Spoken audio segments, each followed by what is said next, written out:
Early 90స్లో దైవజన్ lesson గారితో కలిసి సభలకు వెళుతునే వాళ్ళమి. మేము గుంటూరులో బయలుదేరి విశాఖపట్నం వెళ్ళాలంటే మధ్యలో ఒక ఊరు ఉంది. ఎందుకంటే లైవ్లు వెళ్తున్నాయి కనుక ఊరి పేర్లు డీటెయిల్స్ చెప్తే బాగోదని చెప్పట్లే. ఆ రోజుల్లో ల్యాండ్ ఫోన్లు ఉండేవి. వాళ్ళకి ఫోన్ చేసి చెప్పనివ్వరు. మధ్యాహ్నం అక్కడ భోజనం చేసుకొని కాస్త 2 hours పడుకొని బయలుదేరితే రాత్రికి వైజాగ్ వెళ్ళేవాడు. బాస్కెట్ ఆ ఇల్లాలు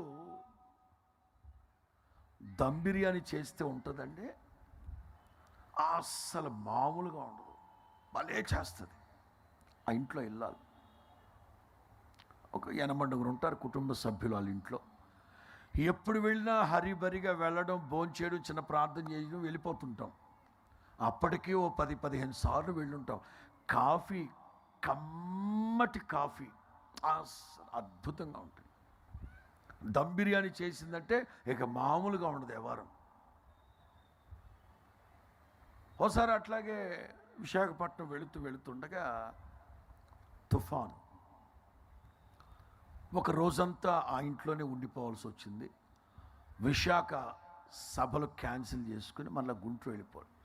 ఇక రాత్రి మధ్యాహ్నం భోజనం చేసి ఇక రెస్ట్ తీసుకుని సాయంత్రం ఎటు ఆ ఇంట్లో ఉన్నాం కదా అని చిన్న కుటుంబ ప్రార్థనలాగా పెట్టుకుంటే అప్పుడు వాళ్ళ అత్తగారు, ప్రార్థన చేయండి అయ్యా, పరిస్థితులు ఏం బాగుండట్లేదు, ఈ అమ్మాయి విషయం ఏదో కొంచెం తేడాగా ఉన్నట్టుంది, కోడల పిల్ల అన్నది.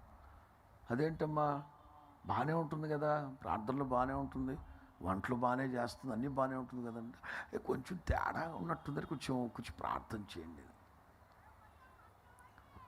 10-15 సార్లు వాళ్ళ ఇంటికి వెళ్తే ఏ రోజు తల మీద చేయబెట్టి ప్రార్థన చేయలే. ఖాళీ కనుక ఆ రోజు 1 by 1 రమ్మని ప్రార్థన చేస్తుంటే ఇక ఆ ఇల్లాల మీద చేయబెట్టిన వెంటనే దడేలని పడిపోయాడు. తీరా చూస్తే దయ్యం బట్టి ఉన్నది అమ్మాయికి. దయ్యం పట్టిన మనిషి. యేసన్న గారు అవాక్కైపోయాడు, నిశ్చేష్టుడైపోయాడు, ఆలోచనలో పడ్డాడు.